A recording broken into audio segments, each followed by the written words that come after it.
כמו שהרב גולינקין הציג, שמי פרי, אני מנהלת האגף לפיתוח מקצועי בקרן טלי, ואני מאוד שמחה להיות שותפה בכנס הזה היום. לפני שנתחיל עם השולחן העגול שלנו, Dr. Goldinkin said, my name is Peri, and I'm very happy to be in part of this conference today. Before we begin with our round table, imagine a round table. Before we begin, I once seriously would like to send condolences to Sarit or the principal of TALI, to her family, and to all of the families, from Ma'ale Adumim, the principal of the school in Ma'ale Adumim, to all of the families who lost their dear children last week. Dr. Or is involved in the Haleli program with the group that's with us here today.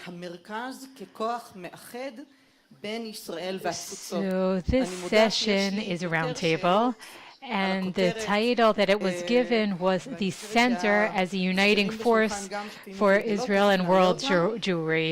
I must admit that I have more questions about this title, and I think that the members of the panel also share my questions, and I would like to introduce them. Professor Arnie Eisen, Chancellor of the JTS, who gave me my doctorate. Thank you very much. Professor Jack Wertheimer, head of the JTS in New York. Professor, you're a chancellor and you're the professor. I'm sorry, he's not the provost, he's a lecturer, not the head of JTS, he's a lecturer. He's a lecturer. He did not give me my doctorate, and he will not take it away. Professor Yossi Turner, a lecturer on Jewish philosophy at the Schechter Institute, and member of the Interdisciplinary Center for Jewish Identity, past, present, and future. And there are others. We will talk about his book and the subtitles of his book later on. Rabbi Dr. Mimi Feigelson of the Schechter Rabbinical School, and Dr. Yizhar Hess, CEO of the Masorti movement in Israel. We will hold this session as a round table. It will be a little bit less formal than the last two sessions. We'll try to have a discussion among the speakers and not only short speeches from each. There will be two rounds. During the first round, I will ask each of the members. I prepared questions for you. I asked you to address the issue, the topic, from a different perspective, the topic of the Center as a Uniting Force for Israel and World Jewry. And then we will do a second round in which I will ask if you have solutions for the situation that we'll describe in the first part. The third part, we will take questions. I hope that there will be time for questions from the audience and for a discussion amongst you. So first of all, what is the center? Where is the center? Why center? Is center a uniting force? Do we want the center to be a uniting force? Is unity a goal? And is power in the center? These are the questions that I thought of. We will begin, if you don't mind, with Professor Eisen as the author of this title and also the organizer of this session, so we'd like to hear what you have to say. Thank you very much. So despite the tie, I will speak in English.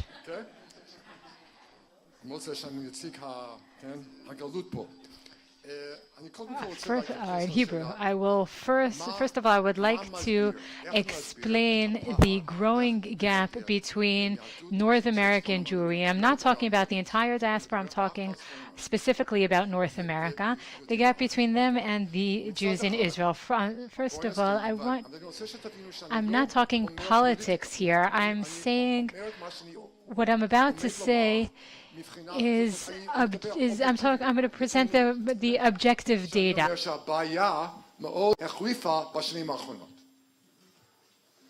ובוא נגיד שיש 3 סיבות לכך. א', שיש בארץ, ושוב זה לא פוליטיקה, זה עניין אובייקטיבי, יש בארץ הממשלה הכי ימנית. The government is the most right-wing that there ever was in the history of the state of Israel, and the majority of American Jews are liberal and in their political views.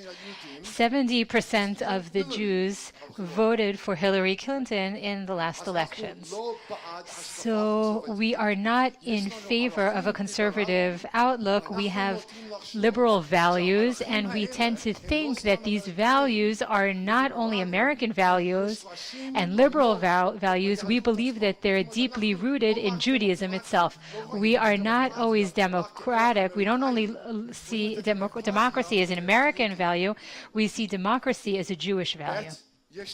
Second, there's the rabbinate, there's an ultra-Orthodox rabbinate, as we talked about before, that wants to steal all legitimacy of our Judaism, saying that our Judaism is not legitimate. As an ultra-Orthodox person told us, said that conservative Judaism is Jewish just as much as Christianity is Judaism. I don't know if that is that's a typical approach, but it does make an impression when one Jew says that about another. And the third issue is the man named Trump. And it is not a political issue for me. I'm simply saying that 70% of the American Jews voted for Hillary.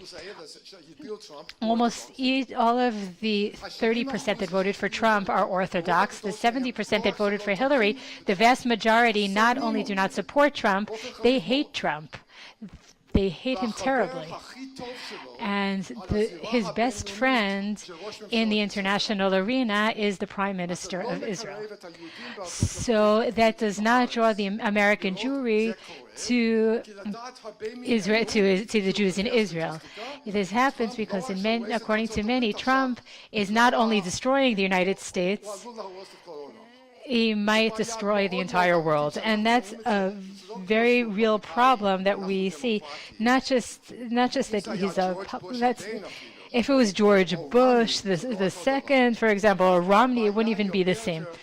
The problem is much more serious. But despite what I just said, it's not a new problem. David Galinkin proved that this problem existed in the times of the Tanaim and the Amoraim, the Talmudic sages. But I'm talking about the last decades.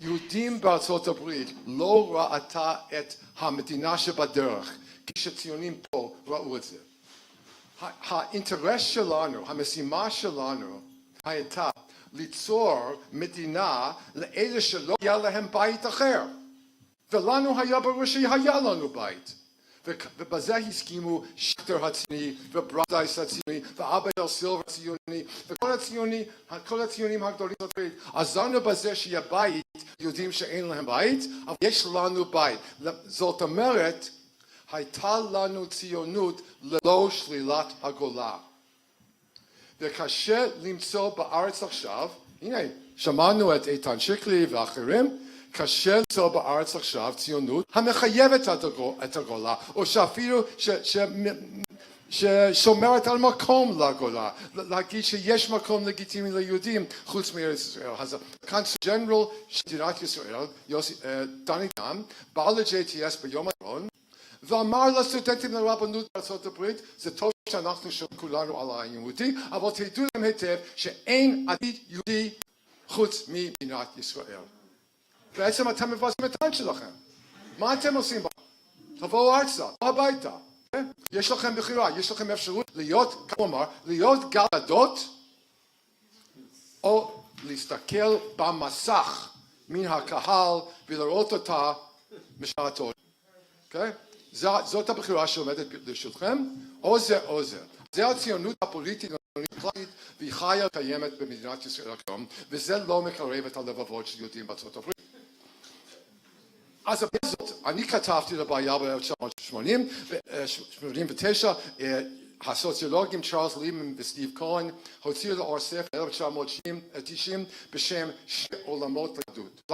כן, Two Worlds of Judaism. שליש מהיהודים בארצות הברית, יותר משליש, יגידו שמדינת ישראל לא אכפת להם כלום. שליש אומר את זה. ופחות מ-30% They don't care at all about the state of Israel. 1/3 of the Jews say that, and less than 30% will say that the state of Israel, that they care a lot, that the state of Israel is very important to them. And the other third says somewhat important, meaning not very important. But this isn't surprising because less than 40% of American Jewry are not affiliated with any Jewish organization. Not a synagogue, not JCC, nothing. So less than 40% are, so if such a small percentage are affiliated with Jewish organization of any kind, it's not surprising that so many do not consider Israel to be very important. And to us, how important is the diaspora to the average resident of Israel? They tell me, explain to me, why are you important to us? Why should we care about you? That's what they say to me. And we are trying in vain to define the relationship between Israel and the diaspora as a security problem for the state of Israel. Because if you don't have support of the Jews in the United States, if you don't have AIPAC, if you don't have those voices that influence the president, whether Republican or Democrat,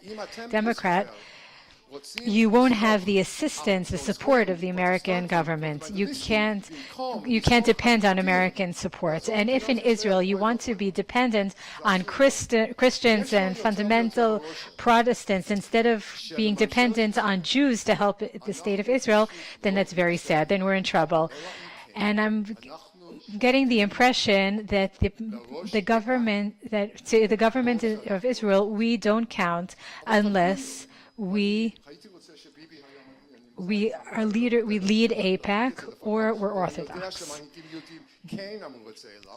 And I wish Bibi was here with us so I could say this to him, but I know that American leaders did say this to him face to face. What is the percentage of Orthodox Jews in the United States right now? I'm not talking about the future. In the future, maybe the numbers will increase, but right now, according to the POO reports, in 2013, what is the percentage of the Orthodox Jews? 9%. 9%. So more than 90% of Jews in the United States are not Orthodox. So none of us count? None of us are important to you, to the Israelis? So we have a serious problem here, and the path has to be bidirectional. We have to educate Jews in the United States. We'll get to the solution later on. Okay, we'll wait for the second round for the solution. So there are a lot of reasons for the problem.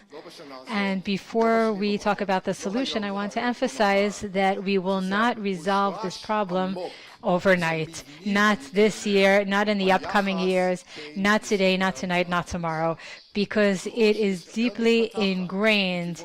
It is almost a part of the relationship, ingrained in the relationship between Israel and the diaspora. And as Israel develops in one way, and the United States will develop, the Jews in the United States will develop in the other direction, there will be a growing need, a more urgent need to find dialogue, to find common ground.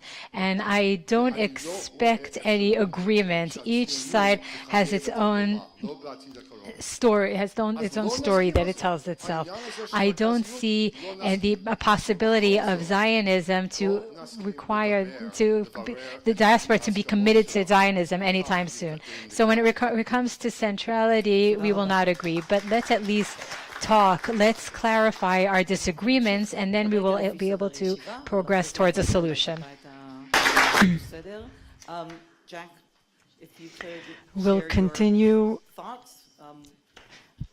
going in the order of seating. Frame my remarks in English. I hope you'll forgive me for that.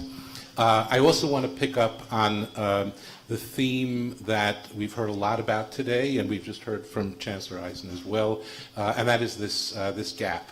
And I'd like to begin in a more personal way, because I find myself feeling very ambivalent about this gap. There is a part of me that can't quite understand it. There's a part of me that reacts to the fact that the state is only 70 years old. And I am reminded, not that I picture myself that way, but I'm reminded of the biblical Moses, who had a lot of difficulty understanding why it is that the people of Israel taken out of Egypt after such a short amount of time did nothing more than complain, complain, complain. And that is what I hear in many corners of the American Jewish community. And I am not averse to criticism. I think criticism is something that's healthy, but we've reached a point where the complaints are getting louder and louder and decontextualized, as in very little understanding of all the very positive things that are happening in Israel, even though there are problematic aspects to Israel, as we've heard already over the course of the day, and we didn't necessarily need to hear it today. So there is that part of me then that just scratches my head. I don't understand the level of venom that's expressed in more and more quarters of the Jewish community toward Israel. That's one part of me. And then there's another part of me, and that's the historian. Some people call me a sociologist. I'm not, but I've been called worse than that. And that part of me says, 70 years have passed. And if we even project even further back, just think of what was world Jewish life like a century ago. Okay? 1917, 1918, the Jewish world was vastly different from it is today, from the way it is today. We spend a lot of our time today talking about how rapid change is in the world around us. So perhaps it should not be so surprising to us that the Jewish world has changed so considerably as well. There was a time, of course, when the American Jewish community almost unanimously was not only supportive of Israel, but strongly identified with Israel. Norman Podhoretz, who's no great hero to a lot of Jews, nonetheless wrote at the time of the Yom Kippur War that now 90-odd% of American Jews identify themselves as pro-Israel. Today, that is not the case any longer. And the answer to this is because our communities have grown, they have evolved, they have developed, and they have developed away from each other. And I want to just focus my brief remarks here on talking about one aspect that I don't think really has been covered, although in some ways I may be offering a brief commentary on what we've just heard from Chancellor Eisen. And that is a psychological dimension. We've heard a lot in the discussions earlier today, especially in the discussion about education, about some of the difficulties of communicating. But there's an aspect to American Jewish life that I don't think has been touched upon. And that has to do with the psychological makeup of American Jews. And I'm going to put the Orthodox to the side here for a moment. Most American Jews today understand themselves as Jews. First and foremost, being Jewish means to be a good human being. There is she's actually an anthropologist of American religion, not Jewish, by the name of Nancy Harriman, who wrote an article that has influenced me a lot, which she called Golden Mean Christians. What's the golden mean? Do unto others, right? And I believe that many American Jews are golden mean Jews. And what does that mean? That we believe that by being Jewish, we have a responsibility to be good human beings. And then these same people look at Israel and they come to the conclusion that Israel's doing some things that are really not so nice. Whether those nice things are justified or not is something that some people will say, yes, it may be justified, but there are many people who are prepared to say, no, it's not justified. If you take a look simply at some of the commentary that's been written in the last couple of weeks about developments on the Gaza Strip, at the fence of the Gaza Strip, the lack of comprehension of why it is that these terrible acts had to be taken by Israeli soldiers is missing from so much of the commentary. It's not nice what these Israelis are doing. And that offends the sensibilities, and it's more than that. It offends the self-understanding of Jews. You put it a little bit differently. It offends their understanding of what Judaism is really all about. And that is central to the American Jewish self-understanding. One could judge this, and I do judge it. I won't tell you how. But the important thing is not so much to judge it as to be descriptive of that. On the other side of the spectrum, we have Israeli life, which has continued apace. It has evolved. And the fact of the matter is that once upon a time, Israel needed American Jewry. It needed it for financial support. It needed it for advocacy. And while there's some who believe, and you said this, that Israel continues to need American Jews and its advocacy, I think there are more and more Israelis who really don't get that. And that comes back to some of the things that were also raised, especially in the earlier session on education. Israeli Jews don't understand American Jews. They're not educated about what American Judaism is really all about. And therefore they have very little appreciation for the condition of American Jews. And so these communities are pulling apart. And the point I'm trying to make is history is continuing. We're not static. We are not back in 1967 or 48 or 73 when American Jews rallied and they saw an Israel that's embattled and vulnerable. American Jews, especially younger ones, don't remember such an Israel anymore. The Israel that American Jews understand or perceive is of a powerful Middle Eastern country that is throwing its weight around. And so we are pulling in very separate directions. What do we do about this? Tune into part 2. אולי יש פה אחד. לא אני אקח מפה.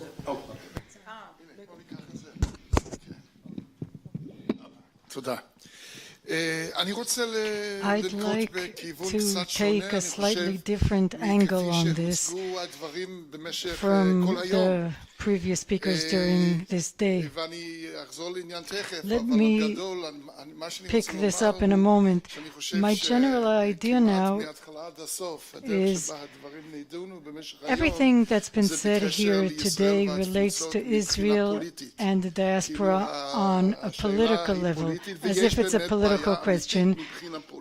Indeed, there is a real political issue that includes the element of justice and injustice. When I say political, I mean we're talking about a feeling of being insulted by a political act. We're talking about representation, power, presence as justifying forming a future here in Israel. It's not just the Kotel.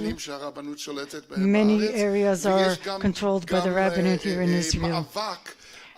There's also a struggle for legitimacy and recognition. All these things are extremely important, and I'm certainly not belittling them. But the basic question in my eyes that makes the issue of Israel and the diaspora important is an educational, cultural one rather than the political one. Without the educational, cultural issue, I would say, unfortunately, I bow to the forces of historical evolution. Ultimately, Israel and the diaspora will drift completely apart. It's already two separate cultures, but basically we'll be talking about two separate peoples. Maybe we should already recognize that. The question is, should we be battling these trends? The answer to that will be given on the educational, cultural level and not the political level. And from here I want to focus on how I see this broadly speaking. As you heard, I lead a research group and I wrote a book on this issue. Israel and the diaspora is such an important topic for me because I think it is the crucial issue for examining the state of the Jewish people in our times. We all agreed about this issue. Center. Is a center a unifying force? Well, it depends what center we're talking about. Given the way I understand the problem, this is the way I would put it. What is the future of the Jewish people? Are we still considered a people? Not only as pertaining to the relationships between Israel and the diaspora. What about intra-diaspora relations? Are we still talking about one people?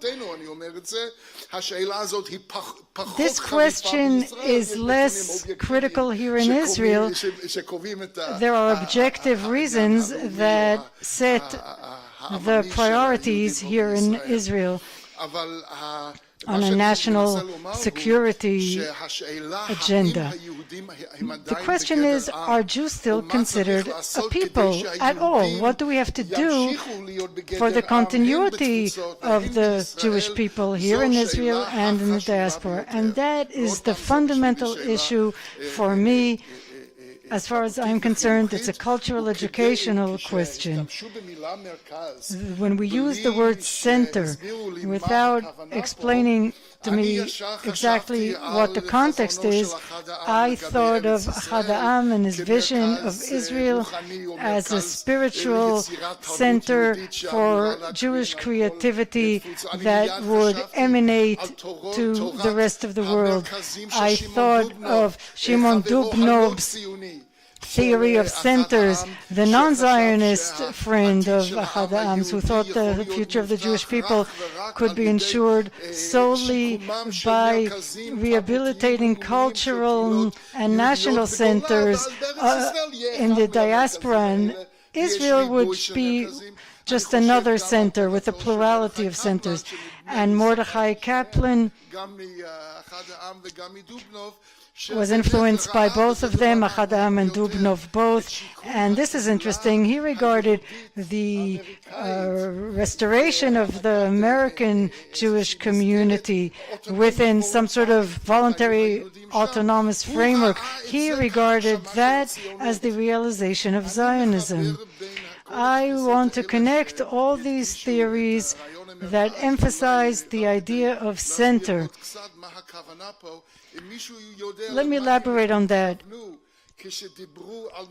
What was the intention when speaking of a spiritual cultural center? Whether we take Achad Ha'am's approach or Dubnov's approach, they knew exactly what they meant. They meant the exact same thing. Pumbedita in Babylonia was a center. There were other Jewish centers. Berlin, for a time, was a Jewish center. Center for all these theoreticians is a place where, politically speaking, Jews have autonomy. They can create on a voluntary basis centers of learning, centers where the intellectual elite interprets the past and recreates the present out of that interpretation of the past. The reason that all these thinkers thought that we need centers in order to ensure cultural centers to ensure the continuity of the Jewish people is due to their understanding at the end of the 19th and early 20th century of a problem that is growing worse, and we are ignoring it. The problem I refer to is the erosion of the feeling of a commonality among the Jewish people as a collective nation with a collective identity. And the Jewish people was influenced These were trends in the modern era and the postmodern era as well. The non-Jewish surrounding continued to influence the Jewish people, and its influence grew much stronger and much more rapid, and it grew stronger than the influence of the Jewish family and the Jewish community. In our digital age, families and communities are barely discernible. The individual gets his or her education through identity symbols produced by global media, much more so than family or community and their Jewish content. And there's no big difference. There is a difference, but not such a great one in this respect. When we speak about Israeli Jews and American Jews, this feeling of belonging, feeling of affiliation, this has been eradicated. This is a trend that we are witnessing here in Israel as well. And one thing makes me a Zionist, following Achad Ha'am, or following Mordechai Kaplan perhaps, there is an advantage here in Israel that we don't see in the diaspora, for better or for worse. Here in the state of Israel, there is potential for becoming a cultural center for the entire Jewish world. But in order to do that, it has to forge an educational policy. The government should be doing it, and it is neglecting this duty. I'm talking about religious education as well as secular education here in Israel. In other places in the world, education is where identity is forged on the symbolic level. We're not talking about dogmatics of halacha. We're talking about the moral of tradition. In order to have a vibrant dialogue with the past, we need this educational, cultural dialogue. Here in Israel, there is an advantage. In the diaspora, they don't have the establishment for this collective.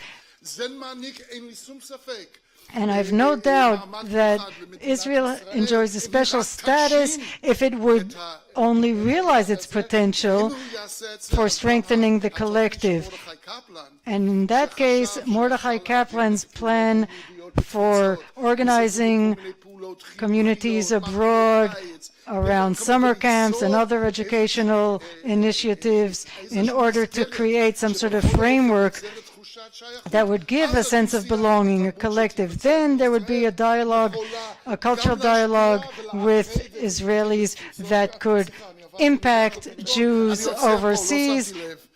I think I went over my time limit. Thank you, Yossi. Mimi, when we spoke this morning, you described yourselves as one of the sages of the land of Israel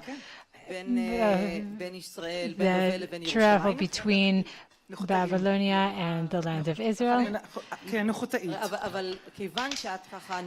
But since you travel along that line between the two communities, I would like to ask you to end the first round. Be happy to, and wonderful.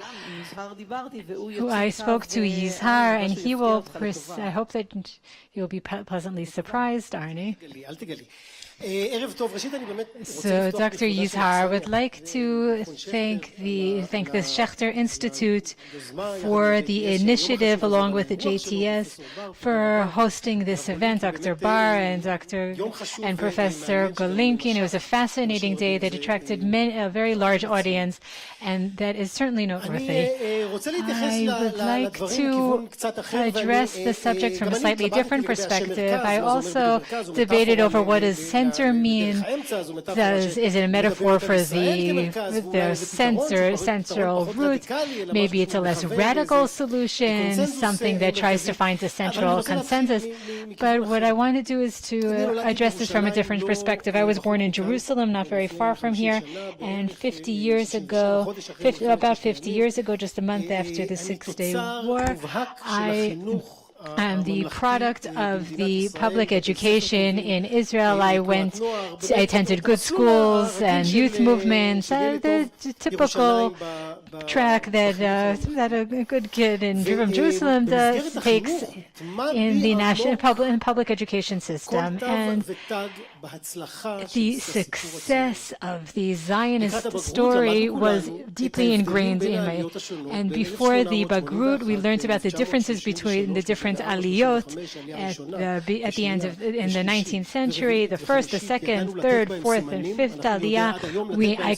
Till this very day, I can tell you exactly what the difference is between the Germans and the Polish and these type of socialists, the other types of socialists, ingraining the Zionist ethos and part of the DNA of each and every one of us who graduated from Israeli public schools and the Israeli religious public schools, though there was more of an emphasis on the religious aspect as well.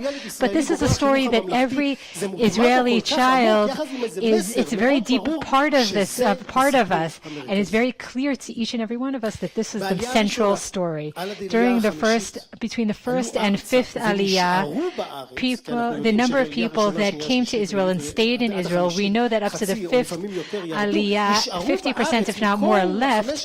But of those five aliyot, approximately 300,000 Jews remained. During those years, the number of people that immigrated to North America, we didn't learn this at the time, but during those exact same years, 2.4 million Jews immigrated to North America. The largest wave of immigration in Jewish history happened during those years, and not only did we not learn about it, it was denied, it was ignored, it didn't even exist.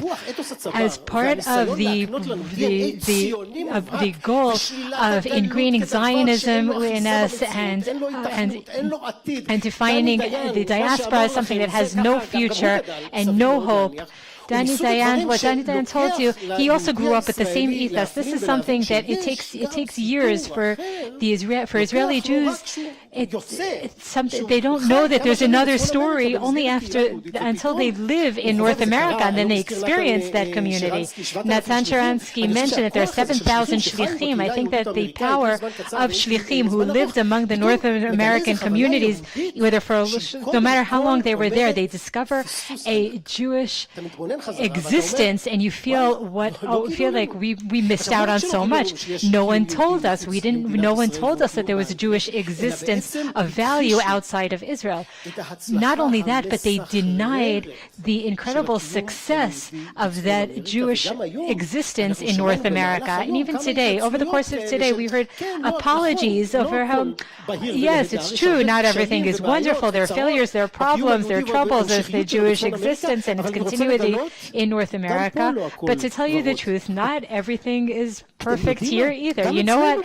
Here too, there is assimilation, but we assimilate amongst ourselves. It's not a big challenge. The continuity of Judaism is so obvious here because we don't have the huge challenge of being a minority among a majority that embraces you. The story of living as being a minority in a place where you're embraced and to succeed, to thrive for 4 years is a success story. The success story of American Jewry. It took me a long time to have the courage to say this, but since I heard Daniel Hartman say it very clearly, and he was born there and he came here, if he could say that, then I could say it too.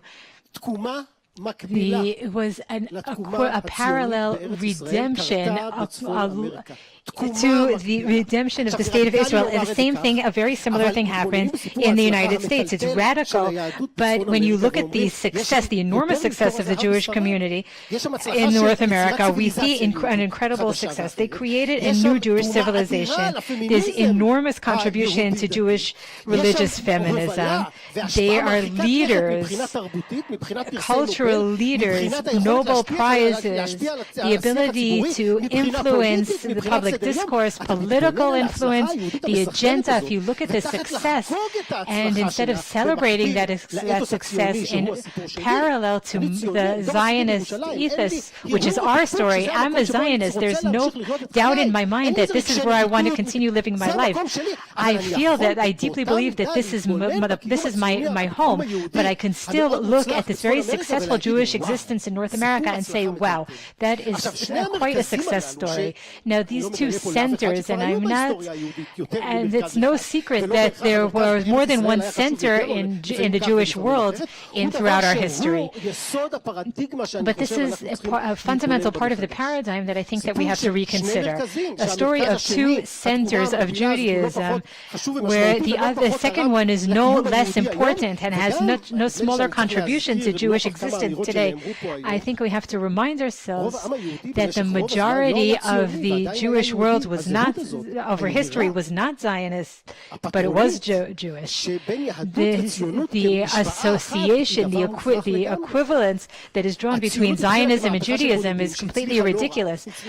Zionism began as an individual ideology, but the fact that you can be a Jew without being a Zionism, meaning that even if you didn't mention the state of Israel 3 times a day, as if that's the main part of your story in order to exist, to continue Jewish existence over the generations, that's ridiculous.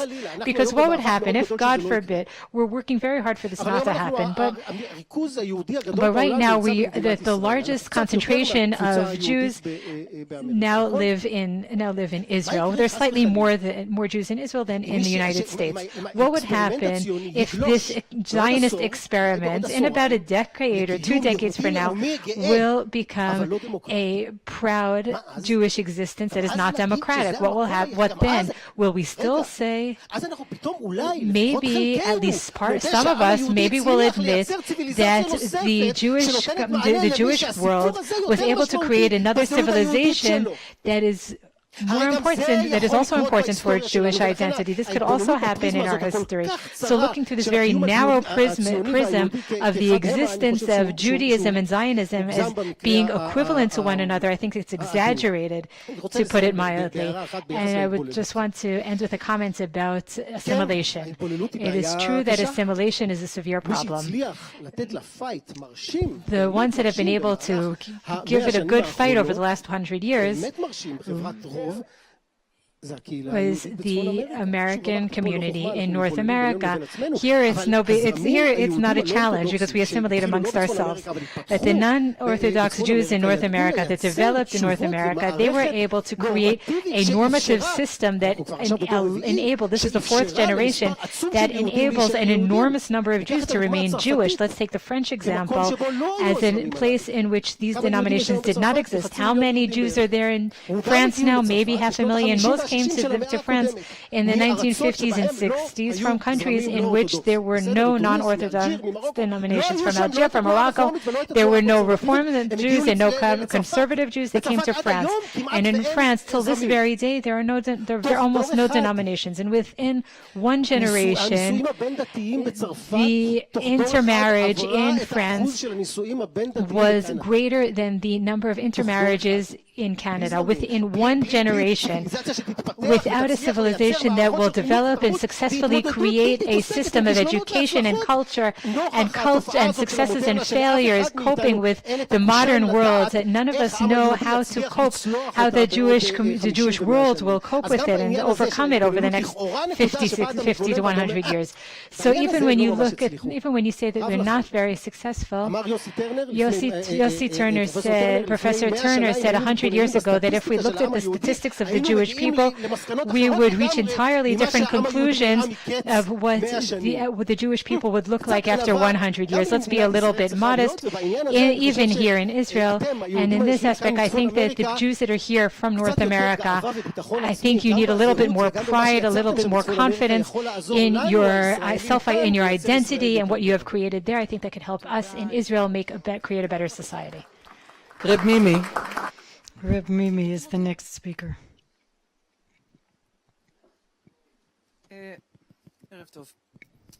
Good evening. with my mother and teacher's permission. Why am I sitting here tonight? I ask myself. Beyond the fact, even though I just ate falafel and I drank water, and this is not a rectangular table, it's a round table. Still, I never heard of a rabbi who was asked to speak and declined.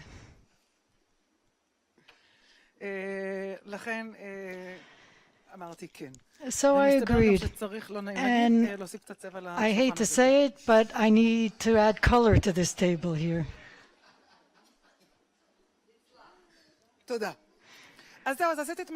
Thank you. So I did my job and I can keep quiet now. But let me say something nevertheless. As I said this morning, it's very clear to me, I live my life, at least this past 17 years, as a type of Amora who went from Eretz Israel to Babylonia and back. And they were two-way emissaries. Though I didn't take this role upon myself, I think I was volunteered to do it, to be this kind of two-way emissary. And that's the way I live my life. I define myself as a one-woman qualitative experiment. I live in many simultaneous worlds of translation. Translation is one of the streams for me in the Jewish world. We all live, if you've forgotten, there are not only Jews in this world, even in the Middle East, there are others, not only Jews. I'm constantly translating. And my mother is here. I'd like to recount a story in her honor. I was born in the car on the way to the hospital. That's why I'm always on the road. That's typical of what I do. And I'm always late. I was too early once and it wasn't so pleasant. I'm always late and I'm always on the road. My parents decided to come to Israel when I was 2 years old, and they came when I was 8 years old. So I grew up bilingual, knowing that America is temporary and we would be making aliyah. We can't go on vacation because we're coming to Israel, can't paint the house because we're coming to Israel. My father had to work on Sundays because we're coming to Israel. And I met a colleague of my father's at IBM Tel Aviv. I came home one day. We moved to Bat Yam. I asked my mother what community we were from. I told her they asked me what our origin is in school. And she asked me what I answered. I said, we are of the Jewish faith. That's my life. I am of the Jewish faith, the people of Israel.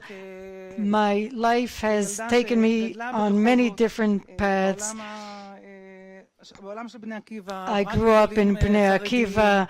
I had some Haredi experience. I thought America was Coca-Cola, tuna, and cousins. 17 years ago, I was asked to serve as a spiritual counselor at a conservative rabbinical academy. When I got to Ramah camp the first time, it was barbecue day. I said to myself, can I even eat here? Maybe some lettuce. No. Maybe hamburgers are better, not lettuce. When you start asking yourself, what do Israelis know about American Jews? And I'm from a bilingual family, yet we hardly knew anything about America. I'd go to the rabbi's office and I'd say, now explain to me, what is this that I just saw now? Is this American jury? Are they conservative? Are they conservative on the West Coast? Are they East Coast? Is it Southern California? After you tell me what I saw, I'll tell you what I feel about it. Was this sanctification or defilement of the sacred? My students, and I love them very much, let me say something about the Schechter Institute. I love this place. I can write 3 lines on Facebook. Dr. Novis wrote to me and said, come back to us. It's very unusual for a rabbi to come back to Jerusalem and teaches there. I told God I need a bet midrash, I need a desk, and my students translate for me. I'm back home now and still they translate. Rabbis, conservative rabbis in the U.S. have different needs from conservative rabbis here in Israel. I was a good spiritual counselor and I was lucky. I was there for 5 years and I'm learning things all over again now. Here at home I have to relearn everything. Learning something from the beginning is like switching from oils to watercolors. I'm undergoing the learning process. Let me say something about the term center and something about unifying. I'm not a historian or a sociologist. I'm not a chancellor. I don't even want to speak as a lecturer. I want to speak as a rabbi. That's where I'm at right now. I was studying with a student, Yarden, this morning. We're studying tractate Brachot. We came across a term and I couldn't find the word center there. There was no word merkaz, center, in the Torah, in the Bible. If you open up an Israeli dictionary, it's between property and gossip. Okay, that's that. The word merkaz, center, is between property and gossiping in the Even Shushan dictionary of Hebrew, modern Hebrew. Center, let me ask something. Who is at the center? What is at the center? Is the individual at the center? Is God at the center? I think it's time we introduced God into this conversation here at the Bet Midrash. We have the Ark here, the Torah Ark. It's like a safe. It's locked and bolted. The Torah scroll is here. I'd like to say something about my life as a rabbi vis-a-vis these terms of center and unifying. There's another place where it's very hard to carry on a conversation. I'm talking about prayer and the synagogue. Who do we pray to? What is prayer? How do we pray? It's not the words. What is the meaning and the significance of prayer?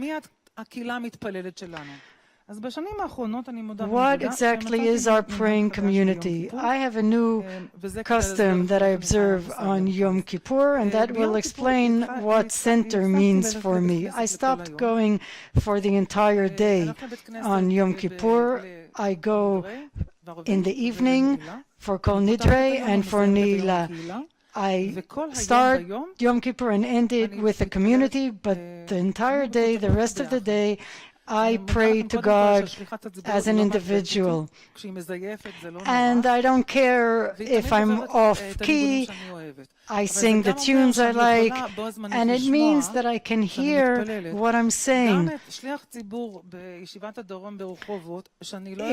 Yeshivat HaDarom in Rehovot, I don't know what the prayer leader looked like there, but I remember his tears. Reb Shlomo Karlbach, Rav Miki, and my students in Los Angeles, I remember them. I remember the tunes, and I learn new tunes here in the Bet Midrash. I'm learning them now for the first time. I can hear all that when I pray at home on Yom Kippur.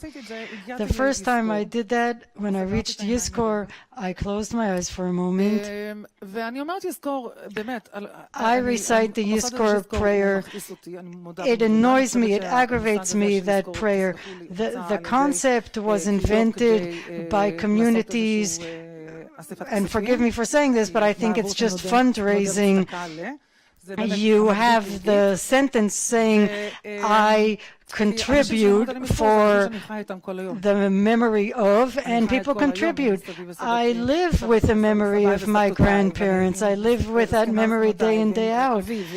The memory of my parents and Hasidic leaders. I say Yizhar for all these people. I live with them day in, day out. Why do I need to stop and recite the Yizhar prayer? But I did it. I closed my eyes.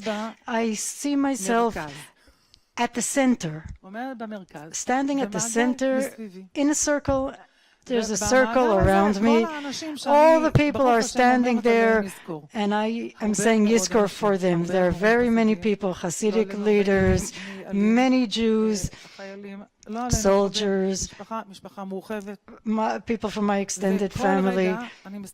And I look around, and I look first at one person, then at another. The minute I look at someone, there's a spark of love. It doesn't solve all the problems. It doesn't erase difficulties, but there was a moment of love. It happens when Shai Agnon says in the book, Dmi Yameh, love has just one face and the Torah has 70 facets. That was where I felt love, at the center of the circle. And my question about unifying is, do we need to regress? Can we step back in order to find that one unifying force? Maybe we'll find it later on.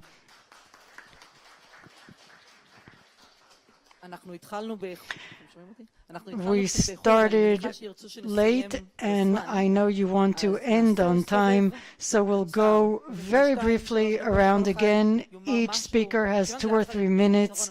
Since no one has a solution, we don't have to take too long. Let's talk about solutions for the problem of the gap between Israel and the diaspora. Stick to the time frame of 2 or 3 minutes so that we can take questions. Okay. Solutions. Okay, we're talking about solutions. I think that first of all, it'll take time, but I think that one of the solutions for the tension and the gap between Jews in Israel and Jews abroad, especially in North America, is related to the need, to our need to convince North American Jewry to rethink how it contributes to the state of Israel. Today we heard from Rav Benny Lau, a person who I consider a very close friend. I admire him very, very much. He spoke in a way that I have never heard him speak before. Sometimes if you press the person buttons and something really angered him, and he didn't realize how privileged he was. He's speaking from a place where he's so privileged. Only in that way can you speak about us as guests who have only recently arrived. This is something very deep related to the failure that the Israeli society is experiencing regarding the non-Orthodox Jewish narrative, the ability to tell its story, the ability to simply tell its story. We have encountered severe failure when non-Orthodox Judaism has to cope with an annual investment of over 1 billion shekels in different types of orthodoxy. I'm not talking about education. I'm talking 3.4 billion shekels, the ability to tell a different narrative that will give him a grasp in Israeli society. It doesn't exist. And then to tell us that we are not successful, how the incredible success of the Schechter Institute, the conservative movement, of course it could be much greater, but considering the fact that the entire institute is against you and doesn't give you any chance to succeed, our success is incredible. And this will not be a result on a political level in a normal way. You have to remember that religious Zionism at its early stages in Israel did not have any teachers of its own. It had to bring in teachers from the ultra-Orthodox yeshivas. It took 50 years and incredible government investments, institutes and schools in order to create our own teachers. It'll take us time, but we don't have that government connection that the religious Zionism did for political reasons. It's a shared struggle with North American Jewry, not only because of the different streams in Judaism, but because of the democratic identity of the state of Israel. And the solution to this failure is investments, is philanthropy in North America. It's a difficult struggle, and if we're successful, our ability to tell the Zionist story in a genuine and a different way in its 100th anniversary, the year of its 100th anniversary, and if unfortunately we fail, then we may, I don't even want to say it. I hope that when we celebrate Israel's 100th anniversary, I hope we'll be able to say that it's in a Jewish and democratic state, as we hope it will be. Thank you, Yizhar.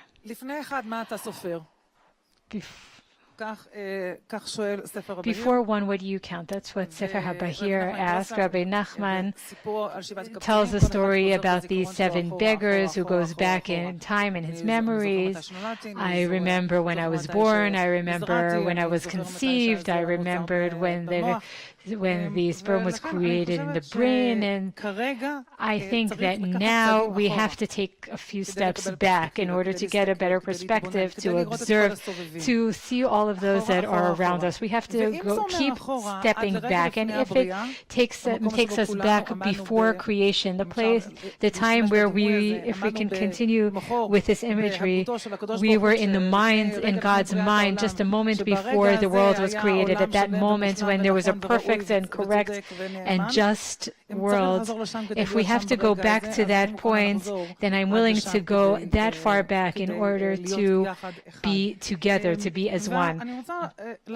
And I want to discuss the issue of mutual respect. As we approach the Shavuot holiday, it's the 31st day of the Omer. We're talking about which is symbolized by kindness.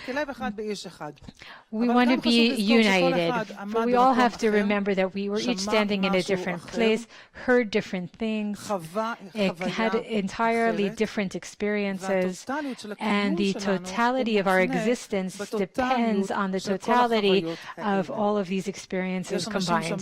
There are people that were closer to the mountain than we were, and I can only see them from the back. There are people who stood further away, and if I had the intelligence to turn around, despite the power, the intensity of the revelation, I would have been able to see them face to face.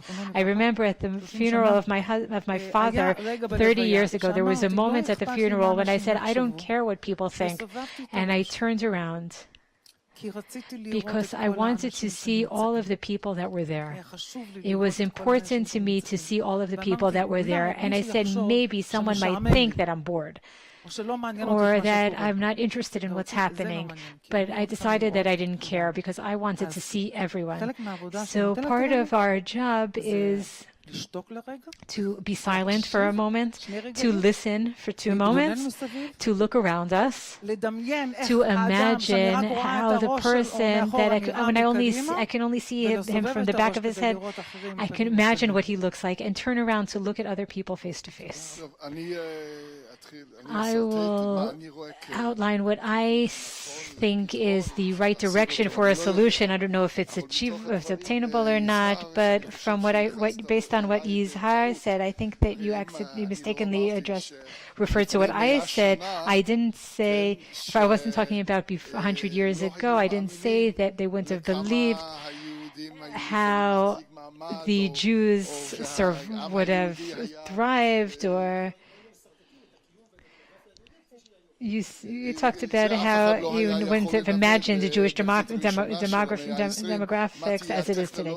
No, just as no one could have imagined technology or how that would influence our awareness at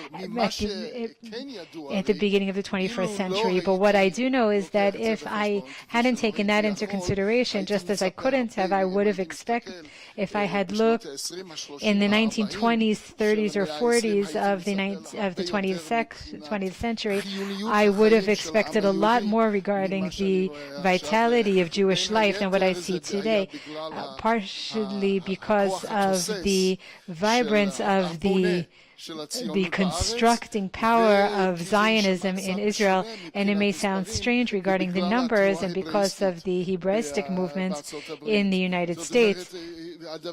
So what saddens me the most, and again, this is reflected in politics, in the political situation, even though it's not a political issue, is how the Jewish people during the first half of the 20th century feels naturally that is part of that same, part of the people, part of the same nation, and the support of the Jews in North America was natural, and also the sense of concern for what was happening to the Jews in Europe amongst the Jews in Israel and in America, which was the most natural thing because that's the way they experienced their lives.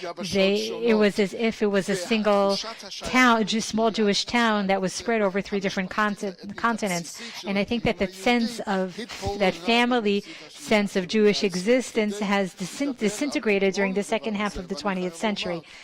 And I must say that I think that the political tension would have disintegrated if we lost the sense of belonging, of natural shared responsibility. In order to reach that, we have a shared awareness, we have shared historical memories, we have a shared language that comes from shared sources, and there is a sense that even if I have a different vision about the future, that future is something that we share. So what I want to say is that in order to understand the depth of the problem, to understand from where to draw the solution, the sense of belonging, which is reflected in the Hebraistic movement in the United States, it was replaced. And I don't want you to misunderstand. In the United States, in America, it was replaced by liberalism as the central component of a Jewish identity. The problem is that there is a difference between liberalism that is derived from a shared Jewish language and that becomes the most central component of Jewish identity, and everything else is insignificant.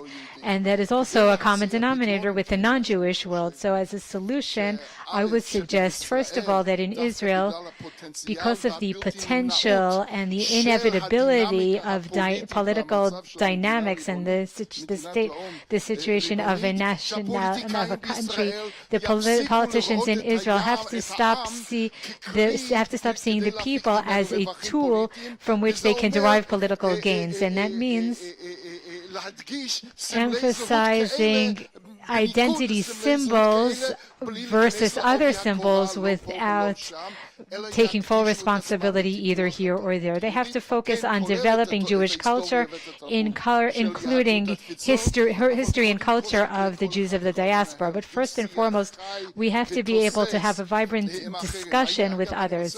I want to add in this context, in the context of a solution, in my opinion, there will not be a solution unless young people will learn how to dream again. The part of the problem is not a Jewish problem, it's a human problem. You have to be able to see beyond the horizon, and then there is a lot of power to create within the Jewish conscience. And then American Jewry will voluntarily rebuild their community institutions with learning, with education, and with discourse with Israel. Thank you.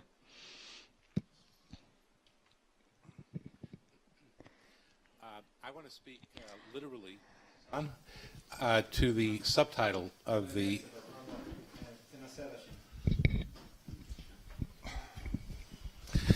I want to speak literally to the subtitle of this evening's presentation, or panel rather, and that is the center as a unifying force between Israel and the diaspora. And by center, I'm going to be very politically incorrect and say I think that means the conservative Masorti movement. And that's what I'd like to talk about. I don't know whether it can serve as the unifying factor, but I'd like to offer two comments about specifically the center of the Jewish religious spectrum. One of them, which has been alluded to in a number of ways, brings us back, or brings me back at least, to the beginning of the history of Zionism, especially in the United States. And what Zionism in the United States, led by the leadership of the Jewish Theological Seminary at the beginning of the 20th century, individuals who've been mentioned in some of the comments already, what it meant to them was first and foremost cultural or spiritual Zionism. They were Achad Ha'am Zionists. And for very good historical reasons, very understandable historical reasons, we got derailed. History derailed us. We instead had to focus on survival, on political Zionism, and saving the Jewish people. And that's very understandable. But we're now at a time where the Jewish people, particularly in this country, are far more secure. And the time has come, I believe, for us to return to some of the questions that were raised by the cultural Zionists early in the 20th century. And the key issue was, how do we address the problem or the challenges of Judaism broadly conceived? And there I think we have a lot of commonalities that we can learn from each other about. And I frankly want to put the issue of center and periphery to the side, because it doesn't help us to speak that way. When people are referred to as being peripheral on the side of the stage, they don't react very well. So why not engage in a dialogue with each other? Now, the downside of what I'm saying is that this is not going to be a conversation that the masses of Jews will be able to identify with directly. It may percolate down to them, but they can't directly address it the way the masses of Jews donated tens of thousands and eventually hundreds and billions of dollars, and volunteered and marched in the streets and advocated. That was a cause, Jewish survival or Israel's survival, that really could rally the troops. What I'm talking about now is not going to rally all of the troops, but it's no less important that we do so. The second thing I want to talk about, since it's almost 9 o'clock, I'm going to be very politically incorrect at this point, and I'm going to talk also about the role specifically of the Jewish Center in opposition to the groups on either side of it. The Orthodox world, I'm talking especially about the modern Orthodox world, but also the Haredi world, have done mighty well in terms of connecting their young people to Israel. It so happens that I'm studying some Jewish day schools in the United States. I was in one last week. It's a centrist Orthodox school identified with Yeshiva University, and they told me that of the graduating class of 33 students, all but 2 of them are coming on a gap year to study at a yeshiva here in Israel, and not only for 1 year, but also for Shana Bet. And that is the case in most Orthodox day schools. It's far less the case in the very few non-Orthodox day schools that exist in the United States. On the other side of the spectrum, and here's the politically incorrect part of what I'm going to say, it's time for us to recognize that the reform movement is not terribly strong when it comes to Israel, and as time goes on, it will get weaker when it comes to Israel. And it's not because of what's going on at the Kotel. It's because of massively high rates of intermarriage. Intermarried Jews do not identify with the Jewish people the same way, and they do not identify also with Israel in the same way. Are there exceptions? Of course there are exceptions. There are some wonderfully committed Reform Zionists, and I'm not denigrating them or dismissing them in any sense. But as a movement, the largest movement of American Judaism is Reform Judaism, and decreasingly it is disengaging from Israel. I have a friend who is a retired Reform rabbi. And where does he go to shul? He davens in a conservative synagogue, which he loves. And one of the reasons he loves it is because they talk a lot about Israel in that synagogue. And it's not only raising the flag, but it's because that synagogue, the rabbi of that synagogue, takes his people on missions to Israel. Not one a year, but several a year. They celebrate Yom HaAtzmaut. They are focused on Israel. And this is a rabbi, I should add, who is critical of Israeli policies. But nonetheless, he loves Israel. And there was a time when conservative rabbis were like that, were very much like that. My concern is, to what extent are we succeeding with the younger generation of conservative rabbis in ensuring that they, and not only the rabbis, but other Jewish leaders, will continue to be voices, strong, positive, powerful voices who will address the questions of Israel, not without criticism, but with love. And that, I think, is our mission at JTS. I think we are succeeding with certainly a fair number of our students. We're not succeeding with all of them.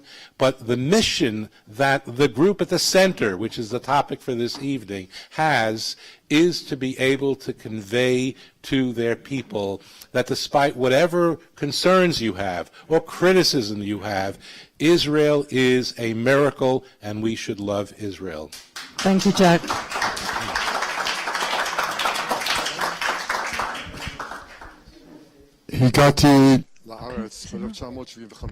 I came to Israel in 1975 to do a PhD at the Hebrew University. I studied with Professor Eliezer Schweid. I remember to this day what Eliezer Schweid said about our topic today. He said, let's leave aside the question of one center or a plurality of centers for the Jewish people. Let's just agree that in the early modern period, there were two questions for Jews. The first, where will we be able to survive and grow? Second question, what kind of Judaism, what types of Judaism are appropriate to these places? He answered the first question by saying that there are only two places where Jewish existence would be sustainable. The first is Zionism, the second is emancipation. And neither of these two is without risks.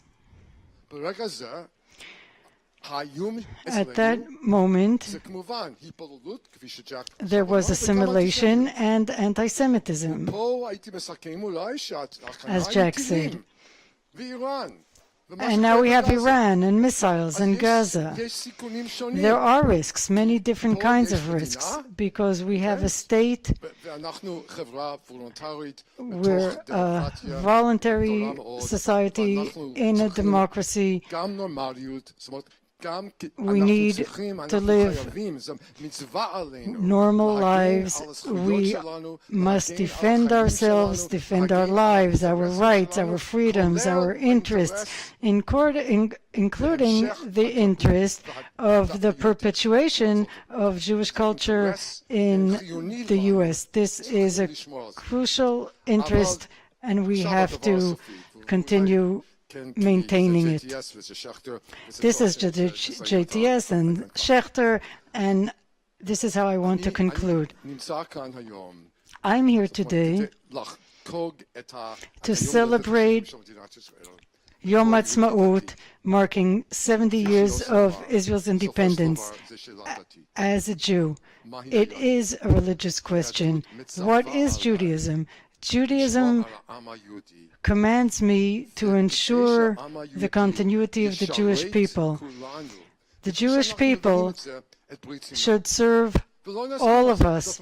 This is the covenant of Sinai. We share a common covenant.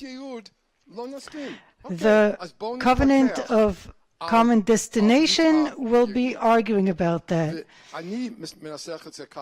This is how I want to phrase it. Last Shabbat, we read the weekly portion of Emor here in Israel, but in the U.S., we read the portion Acharei Mot Kdoshim. That's the last word. We are Acharei Mot, after the death, after the Holocaust. We live with that trauma. The fear of assimilation harks back to the Holocaust. We lost 6 million, and we are afraid that we will continue to lose 2 million in the U.S.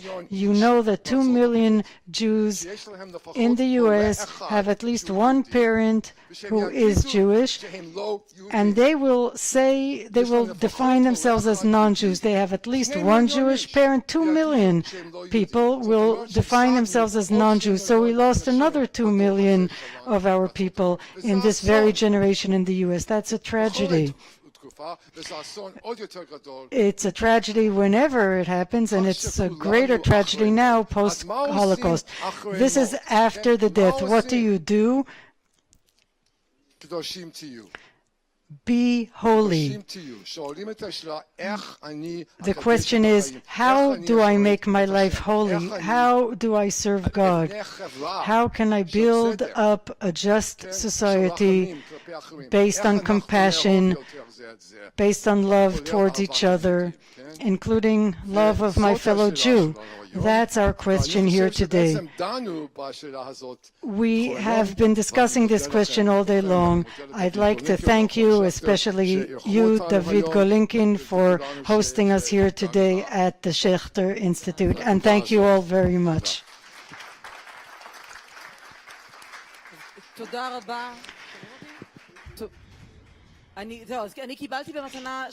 I have another 7 minutes. Yes, I got another 7 minutes. Are there any questions? Any brief questions?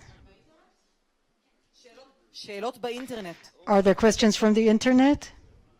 This question is coming from Rabbi Moshe Re'em from Allentown, Pennsylvania. We heard of how TALI has developed programs like Friends Over the Sea. What steps has JTS taken to help educators and rabbis in the U.S. address this problem amongst their constituency? Engagement, quote unquote, is a catchword in the American Jewish community. What steps are we taking to address greater engagement with Israel? Question. We'll take another question, and then we'll try to fit in 1 or 2 more questions from the audience here. In terms of the gap that exists for me as a graduate of JTS, very pleased, Arnie, when you wrote in support of President Trump's decision to move the embassy to Jerusalem. And after that, there were a number of statements, either from students, from JTS faculty members, that didn't express any of the love that Jack was talking about. And as a JTS graduate, over the years, I don't feel the love. And I think that magia lanu. And I wish that JTS and that you and some of my wonderful teachers would make us feel, if we're not the center, that at least we're really, really important.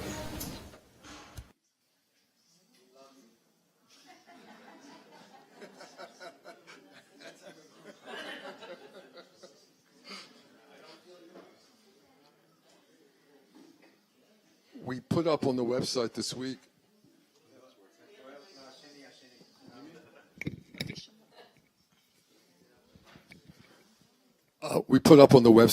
my speech to the Rabbinical Assembly, which is called The Religious Significance of Israel, a Personal Love Story and Accounting.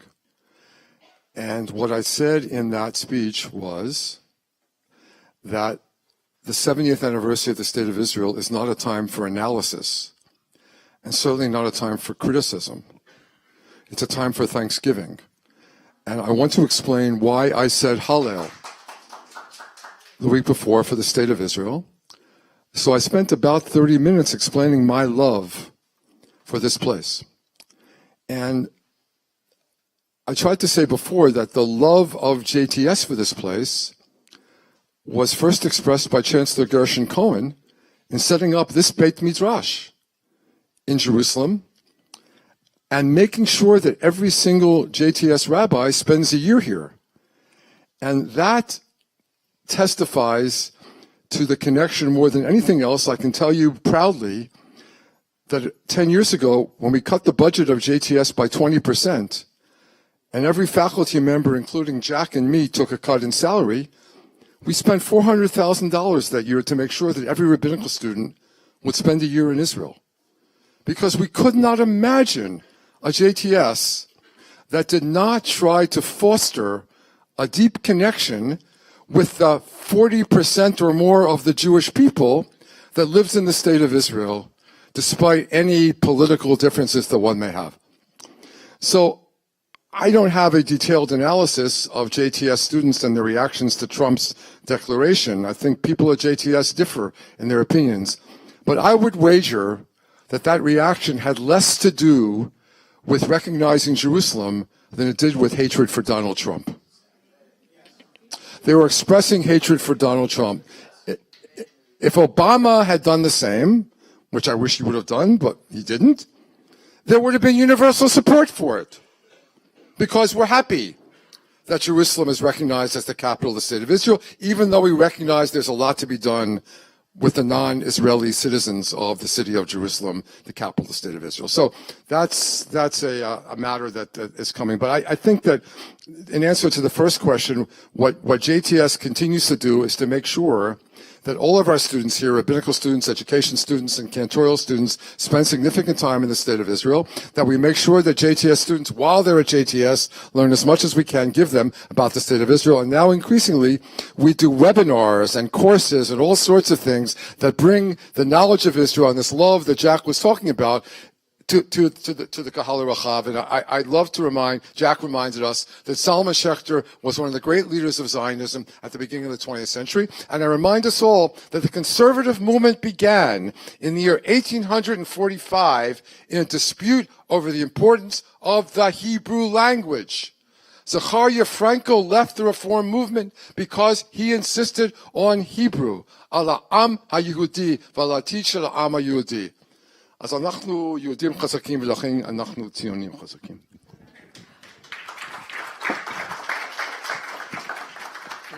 טוב, אני חושבת שתם ולא נשלם, וכשאוהבים אז רבים. תודה רבה לכל המשתתפים, תודה רבה לכל מי שנכח בכנס. אני רוצה להזמין את הרב אבי נוביס-דויטש, דיקן בית המדרש לרבנים במכון שכטר.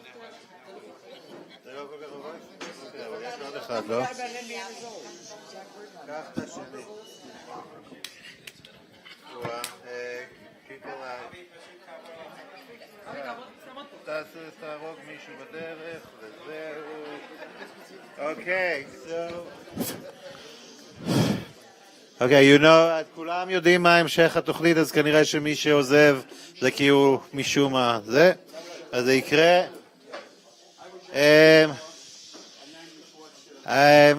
Excuse me.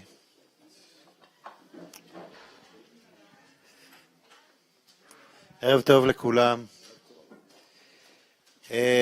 תסתכל על המצלמה וזה. אז קודם כל, באמת נורא תודה רבה על היום הזה. אני חושב, המסע של תלמידי בתי המדרש לרבנות התחיל כבר ב-12:30 בצהריים, וזה מסע מאוד משמעותי לבירור אינטימי. המסע בהקשר הספציפי הזה, רבותיי, אתם קצת קשים היום.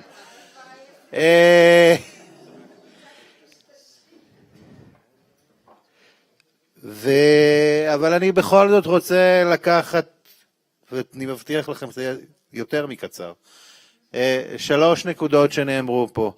יש לנו משבר של הומניטיז בחינוך שלנו, ביסודות של החינוך שלנו, גם בבתי הספר עצמם. אנחנו צריכים ללמוד לחלום, ואנחנו צריכים סדרה של מנהיגות שתוביל את המסע הזה. אז אני שמח לעמוד פה כדיקן בית המדרש לרבנים, וספציפית לפתוח את המושב הבא מי שמוביל את תוכנית השיר התהילות, our Music Liturgical Program, התוכנית המוזיקלית ליטורגית שלנו, שמעבר לכל דבר נדמה לי שמה שאנחנו הולכים לעבור עכשיו זה לרגע היותר straight forward, הזה שבלים את החוויה היהודית נטולת התיווך, נטולת המילים, מוזיקה כגורם מחבר, וזו ההזדמנות שלי להזמין את הפייטנית, היוצרת, הזמרת, הכותבת, המלחינה, מורין נהדר. זה אומר שעוד שנייה אתם תצטרכו לסובב את הכיסאות שלכם, אבל עוד שנייה.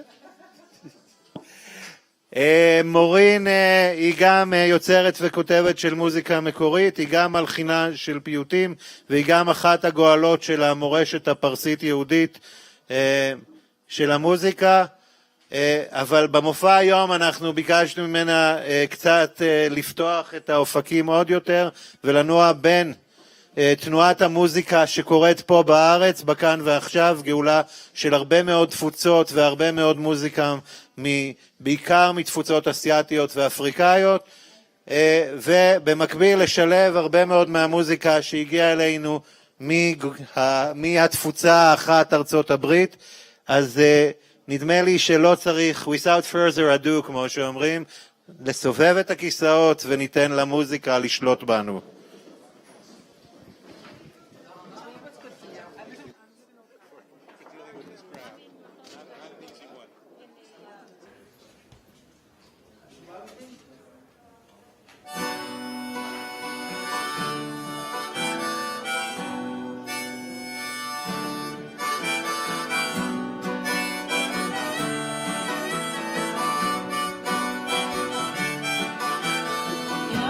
Shema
כן. עכשיו אנחנו עוברים לפיוט מודרני שביצעה בזמנו עפרה חזה בפסטיבל הזמר המזרחי ב-75, היא הייתה רק בת 16, כתבה של מקום שני. לא הרבה מכירים את הביצוע הזה, אבל הנה פיוט מודרני שמדבר על השבת.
ושיר שמקבל את החתן, את הכלה, עם 40 גמלים. 70, כן, זה בשיר אחר.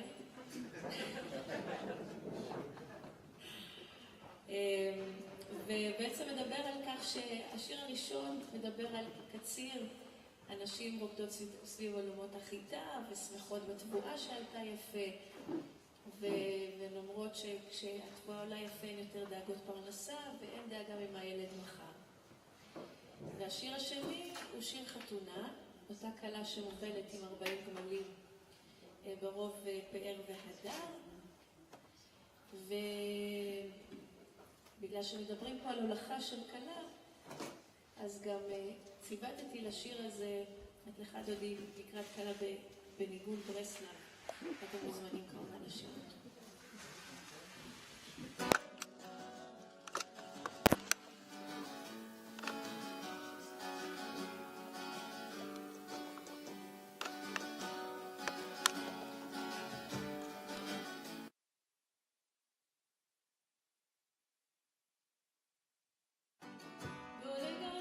שכפתי גולה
עכשיו נעבור לקלינק החומר ביד היוצר, שאתם ודאי מכירים.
איך אפשר בלי קרלי בך?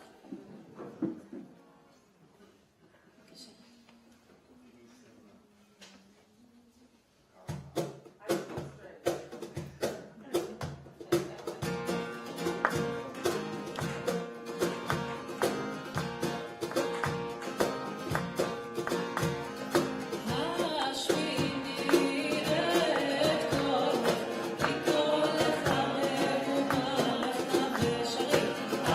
Sweet.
בבקשה, השירה. השירה במפוחית. אז שנייה, הפסקת מים.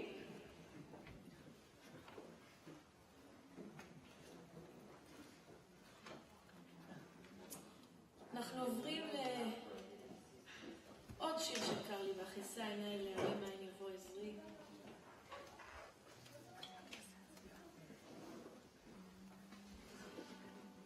רציתי שתשימו לב לנקודה מאוד מעניינת במוסיקה האשכנזית, והיא שהיא מאוד, לפחות בעיניי, אבל לא רק בעיניי, מצלצלת מאוד מזרחית, לעיתים פרסית. אז זה לא מקרה, היות והמוזיקה החסידית שלנו מקורה באזור הבלקן, טורקיה, מקדוניה, כל האזור היפה והמיוחד הזה, ומשם התחילה מוזיקת הקלייזמר שהתפתחה. אז יש כל מיני סממנים מאוד מאוד מזרחיים שגם קיימים בסולמות שאנחנו קוראים להם סולם המקמת, אבל יש גם יציאה שהיא כבר מבדילה את המוזיקה האשכנזית והמזרחית. אבל תשימו לב שאם קצת מסלסלים, את קרליבך או... זה יכול להישמע קצת... בתעתע.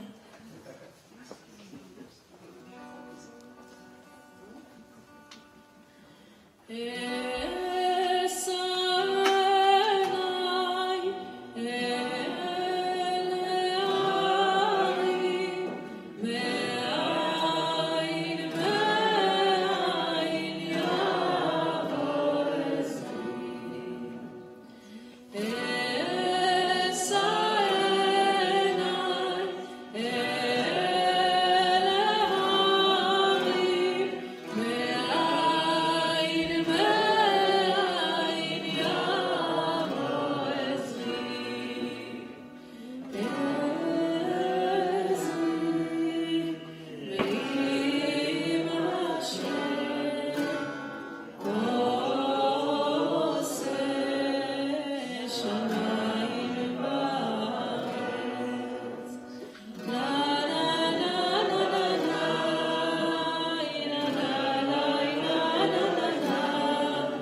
עוד שיר בפרסית. שיר חתונה מאוד מפורסם, שד ומד, המלך, החתן, כל התרבויות העתיקות, יום הכלולות היה מעין יום מלכות לחתן ולכלה, ושם השיר הזה מתארים את כל הכבוד שצריך לחלוק לחתן, וכמה הוא מיוחד וכמה הוא יפה וכמה מבקשים מהקהל לבוא עם נרות ופרחים. אורז מבושל, אורז פרסי, לא אורז יבש, נוהגים לזרוק. סתם בדיחה שלי. זה לא היה הולך, כן? עם אורז פרסי מבושל. וזה שיר שמח, אבל אם אתם תתעלמו לרגע מזה שאמרתי לכם שהוא פרסי, אז הוא גם סוג של אשכנזי בעיניי. תכף נראה אם אני צודקת.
למען החי ורעי ידברן השלום בך.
מה נבוא עליה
בנוסח האשכנזי, יכול להיות שיש כל מיני נוסחים, וזה הנוסח הכי יפה שאני מכירה.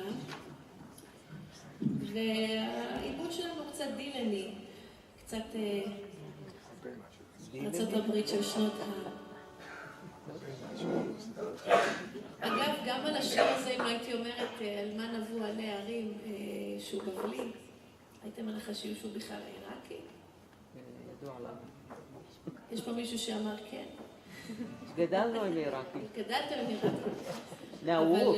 אבל להראות לכם שגם הסולמות האלה, זה סולם מז'ורי סטנדרטי, כן? אז זה עג'ם, נמצא גם בתרבות המזרחית. עם אותם כללים כמובן, אבל מנגינות טיפה שונות.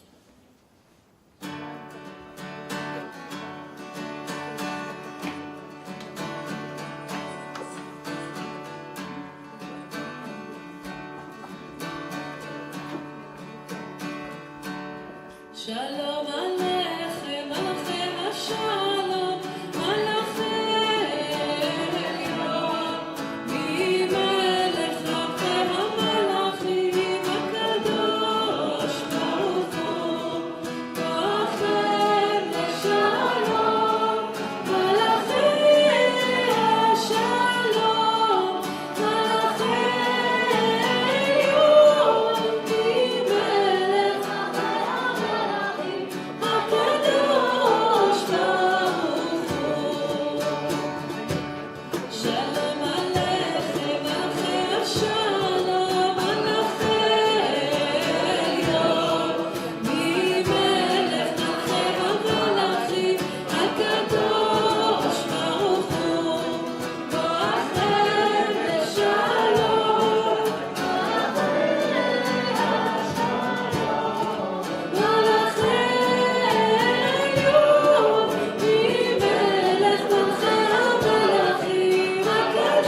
מהרפרטואר שלי, למי שמכיר, אני ככה סתם סקרנית לדעת.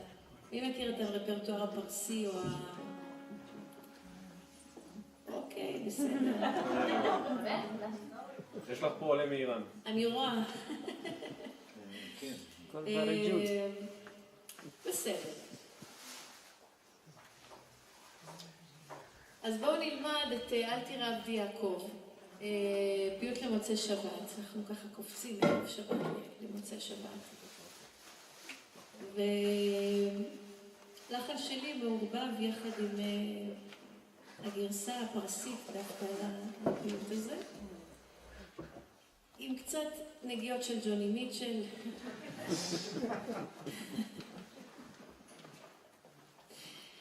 אז הרי לכם התוצאה, ובואו נלמד את הפזמון. אל תירא עבדי יעקב.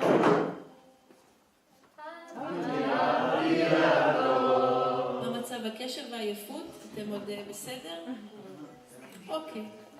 לא נכביד, אבל בואו נלמד רק את הפזמון הזה. אל תירא עבדי יעקב.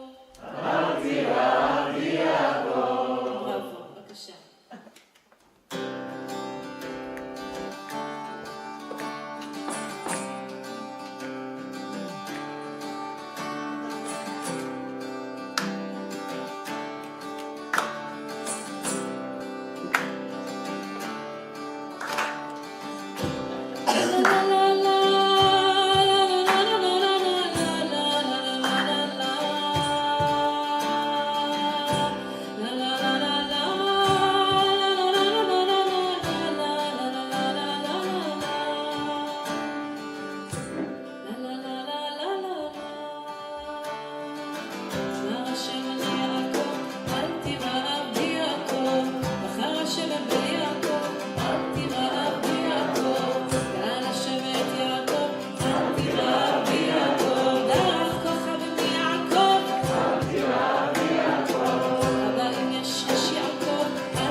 Yizhar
גרסת הדנס.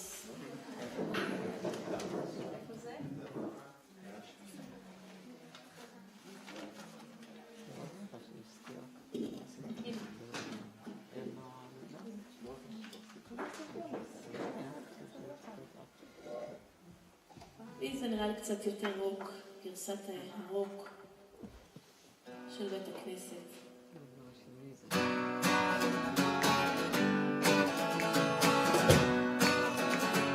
דמיינו את זה לפעם הבאה שלנו בבית הכנסת.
כשחקרתי את התרבות של יהודי איראן, מה שגם קרה למעלה מעשור, החלטתי שאני גם ממשיכה את התרבות הזו של הממשיכים, וחלק מהעניין היה גם, מעבר לזה שעשיתי לזה עיבודים והתחלתי את זה לציבור הרחב, גם החלטתי שאני קצת מלחינה, קצת הרבה לחנים חדשים בסולמות פרסים עתיקים, שאגב יש חוקרים שמייחסים אותם לבית המקדש, דווקא את המוסיקה הפרסית. אז בחרתי על הטקסט של חון תחון על בניך, והטקסט אומר ככה: חון תחון על בניך לך שווים, ובפחד לפניך ניצבים יראים, את יקראו לדין כי על כן באו נכאבים. טקסט סטנדרטי שאדם עומד בפני אלוהים בחילו עדה ומבקש רחמים. אבל המשורר הזה, שאנחנו לא יודעים כל כך, לא כתוב מי כתב את הטקסט, בחר לסיים את המילים: ואם עוונות תשמור לי למסע, ראה צורי גואלי איך אשא. לא אוכל לשאת עליי, אבל רוע מפעלי אל תישא. אני מסבירה. הוא פונה לאלוהים ואומר, בהתחלה הסטנדרטי תרחם תרחם, ועוד פעם תרחם תרחם. אבל בבית האחרון יש תפנית.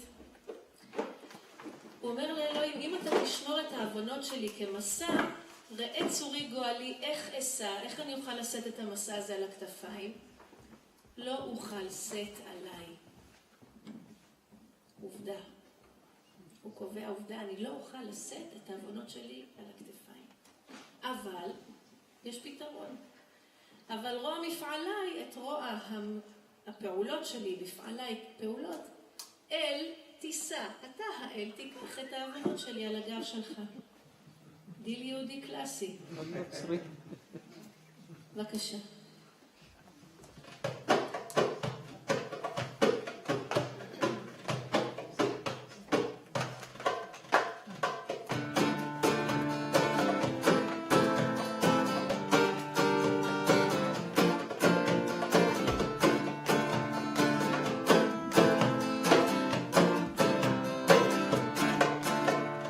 חון תחון על בניך לך שווים,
תודות. אז תודה רבה שוב לליאור לקנר, מרים בדור, סאונד שלנו יובל משה, תודה רבה למירה, תודה רבה למכון שכטר על ההזמנה ולכל האנשים הטובים בעשייה. אני מאחלת לכם הרבה הצלחה וידיים מלאות. ואני רוצה שנסיים בעוד לחן שלי, לך דודי לקראת קלה. כמו שכבר הבחנתם, אני מאוד מאוד מערבבת פולק פרסי עם פולק אמריקאי, ככה יצא.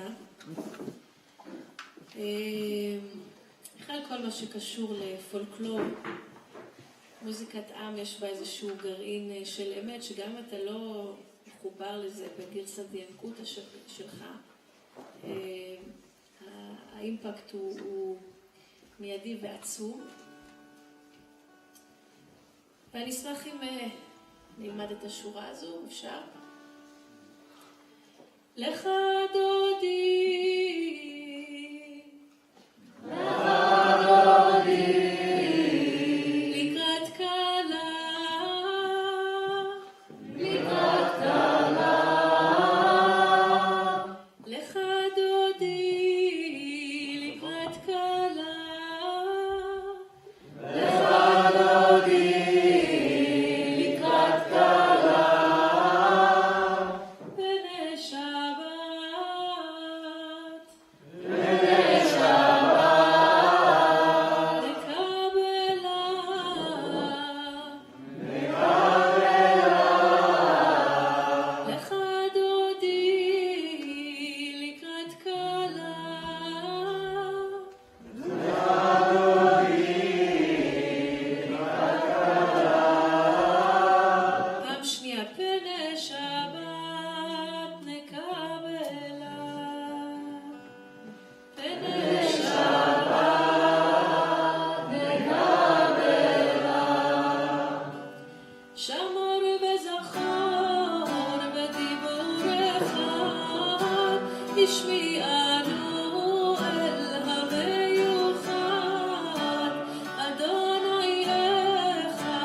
Yizhar.